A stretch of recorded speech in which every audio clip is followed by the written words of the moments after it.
Hello बच्चों, मैं श्रीमती प्रेम परिहार, सहायक आचार्य, राजकीय बांगड़ स्नातकोत्तर महाविद्यालय डिडवाना, और मैं आपको बीकॉम पार्ट 3 में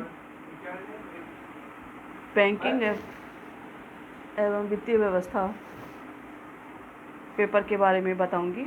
इस पेपर में ऑप्शन भी हैं, जिसमें सेकंड पेपर जो है फाइनेंशियल मार्केट ऑपरेशन के नाम से होता है, और ये पेपर अपने यहाँ रेगुलर बच्चों को नहीं मिलता है।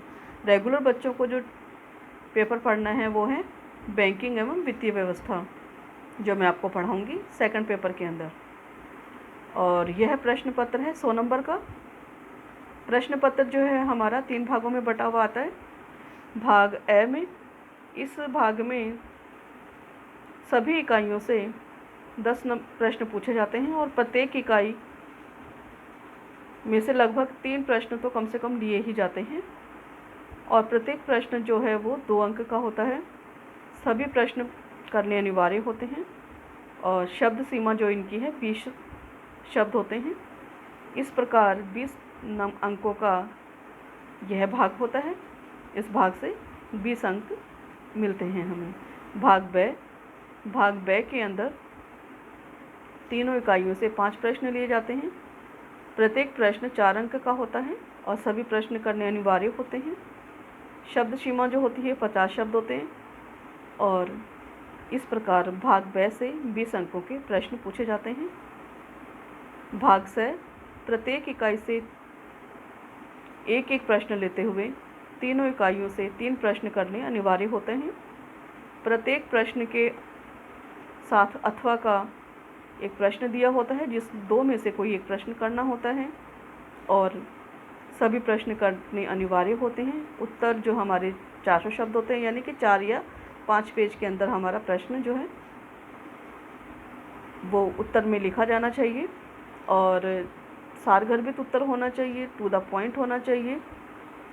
यानी भाग स से भी हम एक एक प्रश्न जो है 20 अंक का होता है, यानी 60 नंबर का प्रश्न जो है भाग स में होते हैं। इस प्रकार भाग ए में 20 नंबर के, भाग ब में 20 नंबर के, और भाग स में 60 नंबर के प्रश्न जो हैं वो होते हैं, और कुल मिलाकर के 100 नंबर का ये पेपर होता है। अब बात करते हैं हम हमारे सिलेबस की, यानी हमारे यूनिट्स की। तो ये 3 यूनिट्स में बटा हुआ है, और जिसका पहला यूनिट जो है हमारी पहली इकाई है, उसमें हम क्या पढ़ेंगे।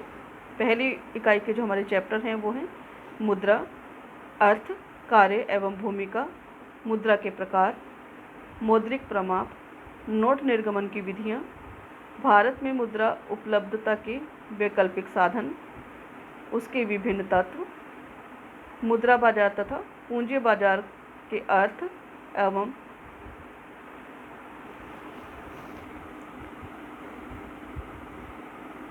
बदलता हुआ तुलनात्मक महत्व, भारत में मुद्रा की मात्रा का माप,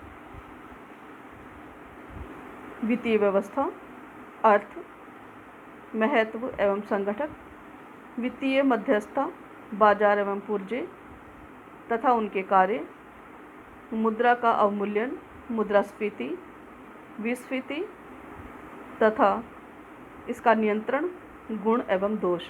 ये सभी पाठ जो हमारे इकाई प्रथम में होंगे।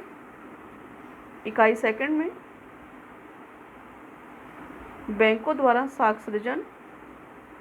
सृजन प्रक्रिया, मुद्रा पूर्ति का निर्धारण एवं कुल बैंक साख, मौद्रिक नीति एवं साख नियंत्रण विधियाँ, राजकोषीय नीति, ब्याज दरें, भारत में विभिन्न दरें जिसमें बॉन्ड दर, बिल दर, जमा दरें आदि, प्रशासकीय दरें तथा बाजार निर्धारित दरें, ब्याज दरों में भिन्नता के स्रोत, औसत ब्याज दरों का व्यवहार, मुद्रा का मूल्य, मात्रा, मुद्रा का परिमाण सिद्धांत, जिसमें फिशर, कैम्ब्रिज एवं कीन्स के दृष्टिकोण जो है उनके बारे में जानकारी लेंगे।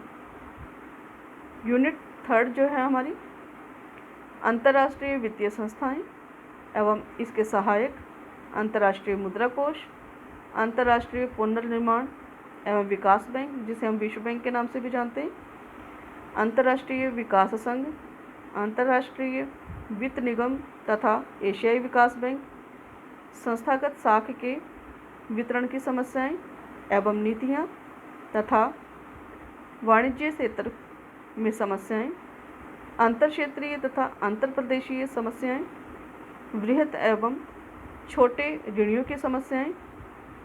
सन 1969 में बैंकों के राष्ट्रीयकरण के पहले तथा बाद प्रतिस्पर्धा दबावों का प्रचलन, भारत में बैंकिंग तथा वित्तीय सुधार, रिजर्व बैंक के कार्य, वर्तमान स्थिति में साख नीति एवं इसकी सीमाएं।